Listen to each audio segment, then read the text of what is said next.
What we have here is something special. It's something historic. And I truly do believe that 100 years from now, 200 years from now, historians are going to be looking back and, we are the people who are going to really be changing history. We are the beacon of liberty for the entire world. I really do believe that. We're creating something special here. You're listening to the Corbett Report. Hello friends, James Corbett here, CorbettReport.com. Our conversation today is being recorded on the 14th of April 2020, and today we're going to be picking up on some ideas and concepts that I was talking about with Derek Brose last week on the program. You might recall we were talking about his escape to Mexico in search of slightly more freedom, at least as things are starting to clamp down in the United States. And today we're going to be talking about some of those issues of geographical relocation in communities of intention and the possibility for carving out a geographical space for increased freedom, relatively speaking, ? And to do that, we're going to be talking to the executive director of the Free State Project, Vince Perfetto. The Free State Project, I'm going to assume a lot of my audience already knows, but if not, you can find out more information at fsp.org. The link will be in the show notes, along with whatever else we're going to talk about today. So Vince, thank you very much for joining us today. Thank you so much for having me on the show here, James. It is quite surreal to be talking to you. I'm a big fan of the Corbett Report, and I'm a subscriber, and I would recommend that everyone go to corbettreport.com and become a subscriber today. Well, I thank you very much for that. So let's get straight into things. As I say, I'm going to assume a lot of my audience is familiar with the Free State Project, but let's never assume anything. So for people who might be completely unfamiliar with the FSP or what it is or what it does, can you give us, let's start with the 30-second elevator pitch. If you're just telling someone for the first time about what FSP is, what it does, and why they should join, what would you say? Sure. I guess I'll answer by telling you my story and how I found out about the Free State Project. And that is in 2007, I was doing some research and I came across the Free State Project. Oh, wow. It's these people who believe in liberty from all walks of life. And they're going to New Hampshire, which has a pre-existing pro-liberty culture, consolidating their efforts in one state, but also decentralizing throughout the state.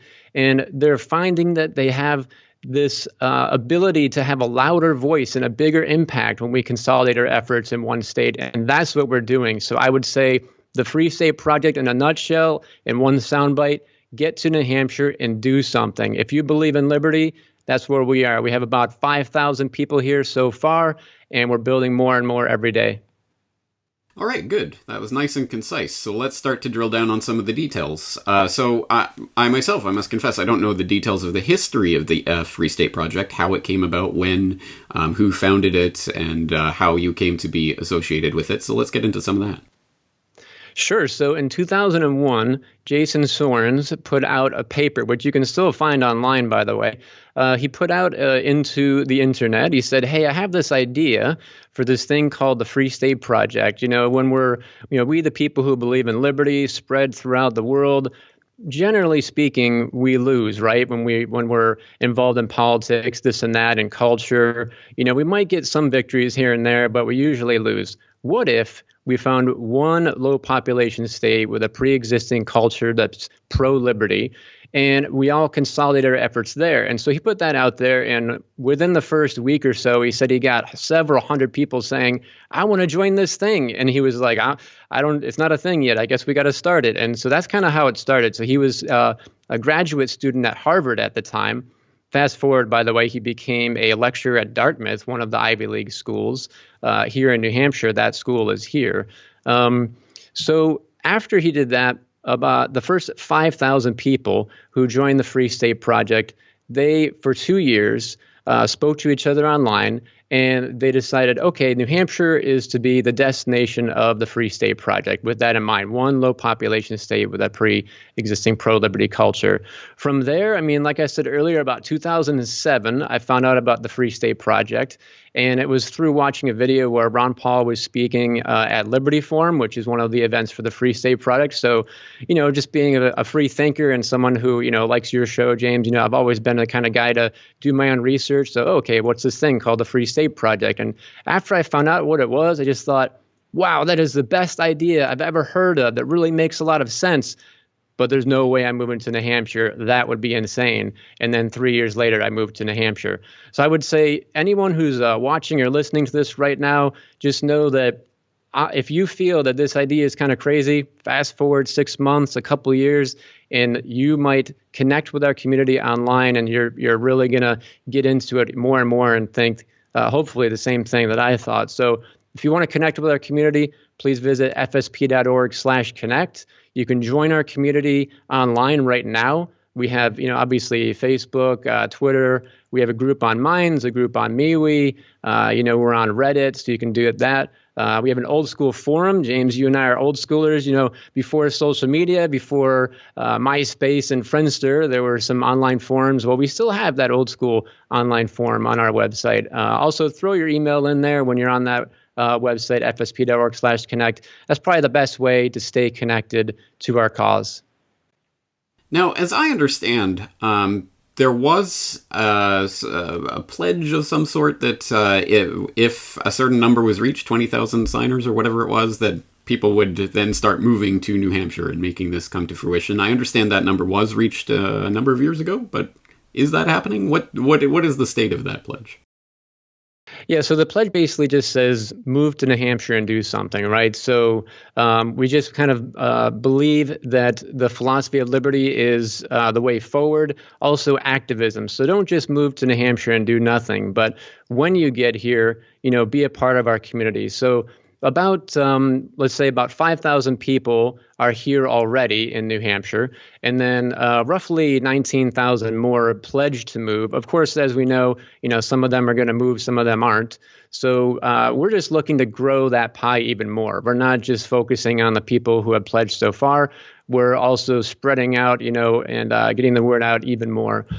So yes, of course, we have those 5,000 people here, but we're not satisfied with that. We're a very diverse community as well. I just want to point out, we welcome anybody who believes in liberty. So if you're, whether you're young or you're old or, Christian, Jewish, atheists, Muslim, whatever, black people, white people, Asian, Hispanic, it doesn't matter who you are, gay, straight, anybody. We welcome you. If you believe in liberty, we're going to welcome you home in New Hampshire when you get here. Okay. So let's start with some of the successes and things that the Free State Project has accomplished. Tell us how people who are involved with this movement have started to actually affect change in New Hampshire. Yeah, I mean, other than the massive community that we've built here, which is all throughout the state, we've made a ton of progress at the State House. I mean, a lot of things were here before the Free State Project chose New Hampshire as a destination. So you can find those things, by the way, if you go to YouTube, or as you say, James, GooTube, right? So if you go there and you type in 101 Reasons Liberty Lives in New Hampshire. So if you watch that documentary, it's free, obviously. It's an hour long. You'll see a whole bunch of stuff. A lot of that stuff was around even before we got here. So like no state sales tax, no income tax, no seatbelt law for adults, no helmet law for adults, all these sorts of things. But since then, we've done a lot of things. Like you said, James, what have we done since then? We've impacted the state in a very big way. In other parts of the country, it's very, very difficult for people to win elections. Here, more than 45 Free Staters have won elections. 45 different people have run as a state representative and gotten elected, and they've been elected as politicians in the State House. That is almost unheard of level of success anywhere in the world. How about I believe this was 2011, you can double check me, but it was Free Staters helped cut the budget by 11% in 1 year. I mean, name another part of the world that has cut 11% out of the budget in 1 year. So that it was able to happen. Marijuana has been decriminalized. We have medical marijuana as well, so we're making advancements on that. How about some homeschooling freedom? If you're into education, I just wrote a blog post on our blog, if you want to find that sometime, where the state of charter schools, private schools, as well as homeschools have really advanced in recent years, and that is largely due to the efforts of Free Staters. And lastly, how about some cryptocurrency? Did you know cryptocurrency in other states is really starting to get cracked down on, right? But here, it's been completely deregulated, and that is directly because of Free Staters. In fact, the governor of New Hampshire has, and the leaders in the state house and the Senate, they have basically a panel that tells them, what cryptocurrency is and advises them, and they actually wrote the bill. Those people are free staters. So we have the ear of the governor of New Hampshire. I mean, find me another state. I don't know if there's one that exists where you have an actual, board of voluntarists that are into crypto and everything advising the governor of a state. It's probably not happening anywhere. Okay, well, hold on one second. No problem. Just looking for my devil's advocate cap. Oh, wait, here it is. Okay, I got the devil's advocate cap going. So, I have to ask some tough questions now, because this is not going to be all softballs. Let me start with a sarcastic question. So, I mean, I'm very glad to hear about the incredible successes of the Free State Project and the fact that there are definitely things that are happening that are pushing the needle towards liberty. And that's why I was so glad to see that during this craziness of the lockdown and shutdown of the United States and all of this incredible executive overreach that's taking place at every level, the incredible power grab, the absolute decimation of civil liberties that is going on all across the United States, that New Hampshire was the holdout against this. There was no stay-at-home order, no business closures, no... Oh, wait. Actually, that all took place. Governor Sununu did issue a emergency order number 17, which I will put in the show notes for people to read through, because it is really sickening to see the powers that the governor believes that he has to shut down all commerce and business, tell people to stay at home unless they are essential workers, etc., etc. The exact same garbage nonsense that is being foisted on Americans of all stripes in all states right now. The Free State Project wasn't able to prevent something like this happening. So what is the Free State Project's position on this, and New Hampshire's non-exceptionalism when it comes to the utter evisceration of civil liberties? Yeah, so it's a great question, and I will kind of just say I genuinely am not trying to. I'll squirm out of it in saying that we don't take any kind of official positions on things like this. However, in defense of your question, I'll give you my own personal opinion, because I think that you and your listeners and viewers deserve that. So I would say that, personally, I'm definitely not satisfied with the way that the governor handled all of this. As a voter, I would rather want him to take a lot more, hands-off approach. There have been other governors, I think it's something like 4 states last time I checked, that haven't done any kind of lockdown or business closures or anything like that. I could be wrong, but you might want to double check me about that. So with that said, I feel that without the Free State Project, things would be, even more locked down here. But yeah, I mean, he's been okay compared to other governors in terms of, he's got a laundry list of essential businesses that are allowed to stay open. So like restaurants, cafes, and bars, they're not allowed to stay open at all, unless it was carry out. But a lot of those businesses have just started to go under one by one. In fact, to be honest, about 2 hours ago, an acquaintance of mine just announced that he's closing his business. So that was very, very sad. So yeah, I mean, to your point, you're right. We were not successful in convincing him to not, shut down certain businesses. But I feel that because we were here, we were able to kind of rub off on him a little bit.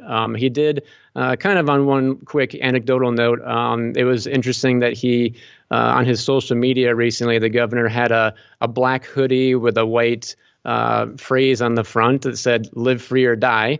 That is, of course, the state motto of New Hampshire. So "Live free or die," best state motto out there. I would much rather live in the live free or die state with my friends here. We have 5,000 people. We're all looking out for each other, too. I'll tell you, a couple of people asked me how I was doing, and I asked a couple of people that I knew, like, okay, maybe I might want to check on these couple of friends. I think most of my friends, they seem like they're pretty okay, but, we really have been looking out for each other here.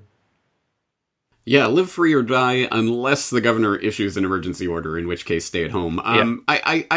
I think the point that I'm driving at, obviously, I wouldn't expect that New Hampshire would be able to escape the insanity that is sweeping the U.S. and the globe right now, but that kind of goes to the point, which is, I think, the point that as if there's some sort of political solution to this, that we're going to get enough people in the right political positions to stem the tide of evisceration of civil liberties. I don't see that happening. I don't see a political solution to this. So I am all about the culture and creating a culture of liberty, because politics is downstream of culture, and ultimately, politicians love to get in front of parades. So if there's a large parade of liberty-minded people, that's the way I see things functioning, more so than trying to get people in the state legislature. I understand that practically there are certain reasons why you need people in positions of political power, but I don't think that's the ultimate solution. I'm assuming you have a lot of anarchists and secessionists in the Free State, but maybe that isn't the official position of the Free State Project? We have all kinds of people. So some people identify, we actually did a poll. It was something like 3 years ago, I believe. And people are kind of all over the spectrum. Some people call themselves voluntarists. Some people, like more of a minarchist. Some people, small government or constitutionalists, or just broadly speaking, libertarians. So, we're kind of all over the place. We have a big community, and it really, we get along well with each other because we all moved here for generally the same reason, right?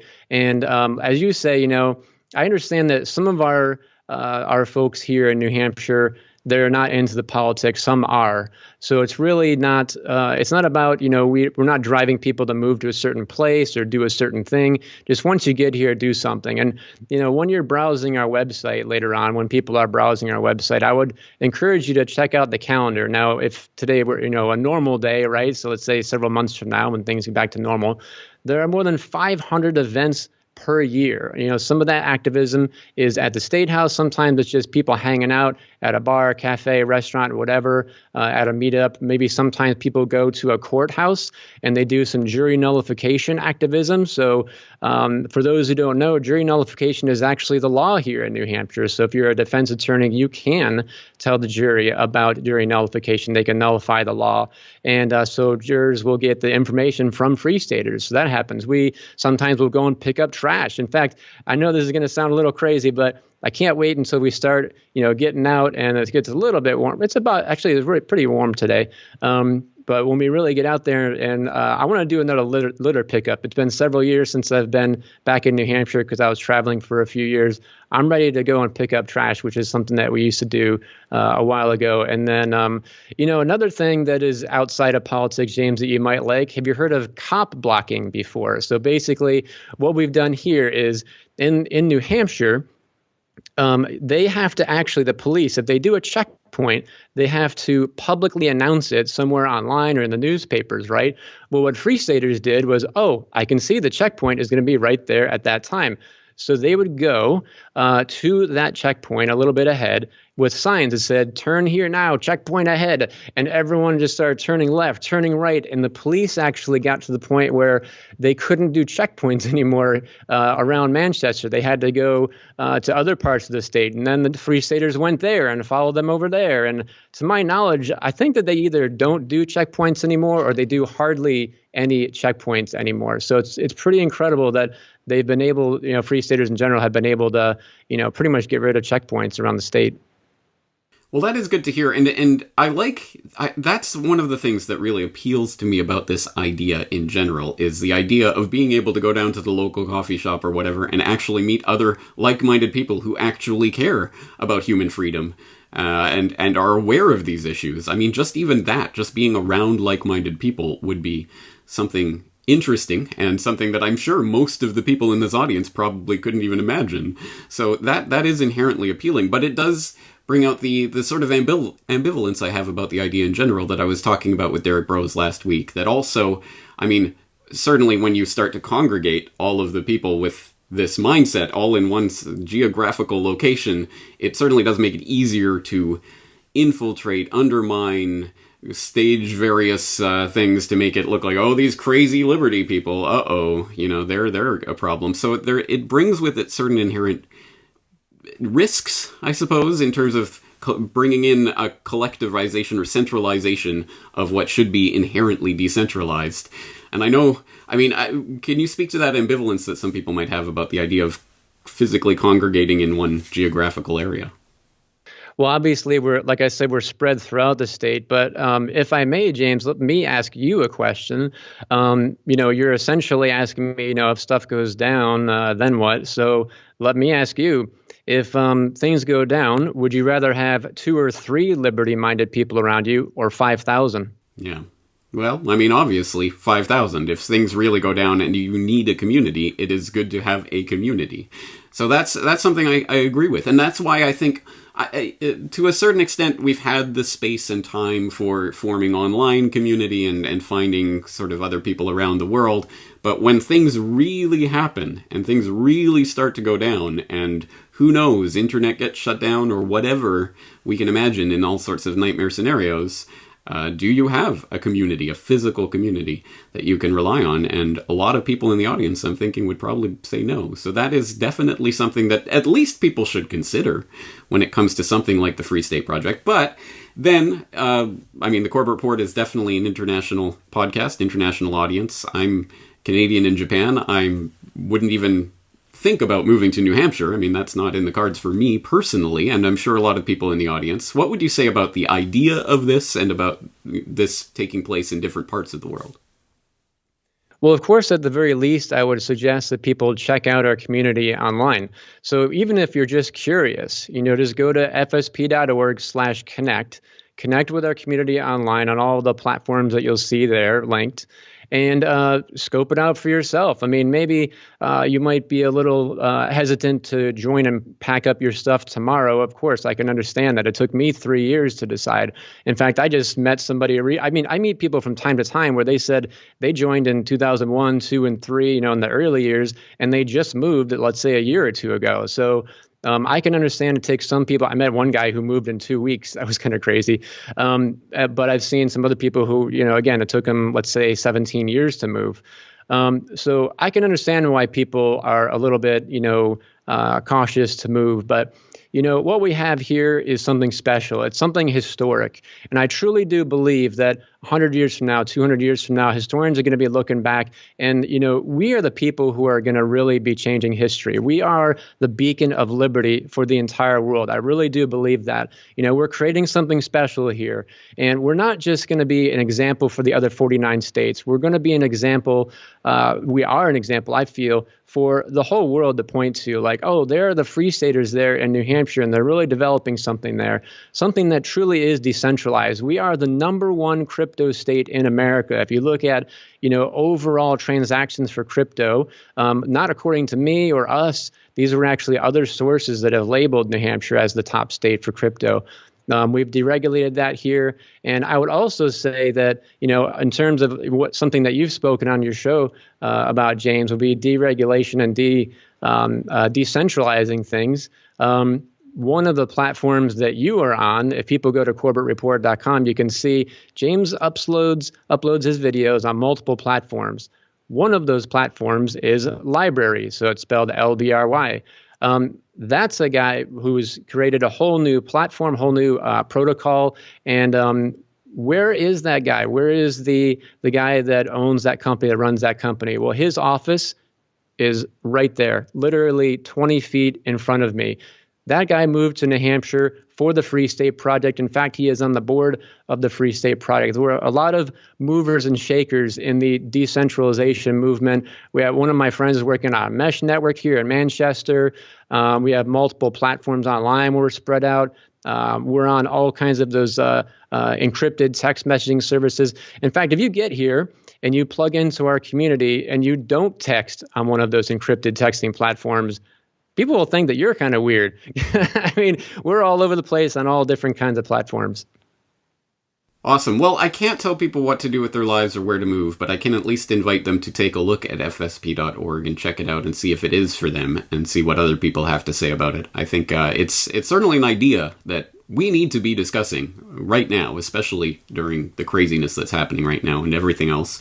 So I will direct people to the website. Once again, the link will be in the show notes for this in case people need help typing 6 letters into their browser.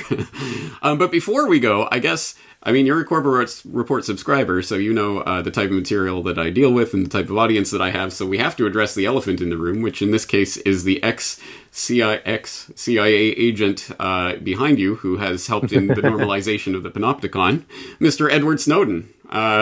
What's your relation with Snowden? Yeah, so Edward Snowden spoke at Liberty Forum in 2016. Liberty Forum is one of our events that we have every year. So Liberty Forum usually in February or March, but coming soon, it may move to a different month. The other event, by the way, is PorcFest. So it's spelled PORCFEST. So it's short for Porcupine Freedom Festival. Porcupine is the mascot of the Free State Project because the porcupine is a defensive animal. It doesn't aggress against people. So when it comes to Edward Snowden, he actually was broadcasting live from Russia in 2016 at our event at Liberty Forum. And it was completely it just really, I mean, I can't describe to you, James. After the event, I was just numb. I couldn't believe that this guy that I really looked up to, Edward Snowden, was speaking. He just got done speaking at one of our events. Of course, I'm a big fan of the Free State Project, and I have been for 13 years now. So that moment was really big for me personally, and that kind of, I don't want to call it a mask, but this cardboard cutout here of his face, when he was broadcasting with us, as soon as we, flipped on the projector and he could see us, all of us stood up and put that mask in front of our faces. So it was something like 500 people in the room. We had an overflow room. It was pretty spectacular moment. So if people want to watch that video, you can, again, go to YouTube and search for the Edward Snowden talk that he gave at Liberty Forum in 2016. You can watch the whole thing for free online. Well, I am myself suspicious of ex-CIA agents who supposedly spill the beans on the NSA, but I'm a crazy tinfoil hat conspiracy theorist, so we'll let people check it out for themselves. And you should get your videos up on LBRY. Yes, that's coming soon. It's in the cards. Okay, excellent. All right, well, we're going to leave it there. Once again, I will direct people to the website for more information. Vince Perfetto, thanks for joining us today on the Corbett Report. Thank you so much for having me, James. It's really been a true pleasure and honor, and I invite everyone to go to corbettreport.com and become a subscriber and support the hardest working man in journalism. Thank you.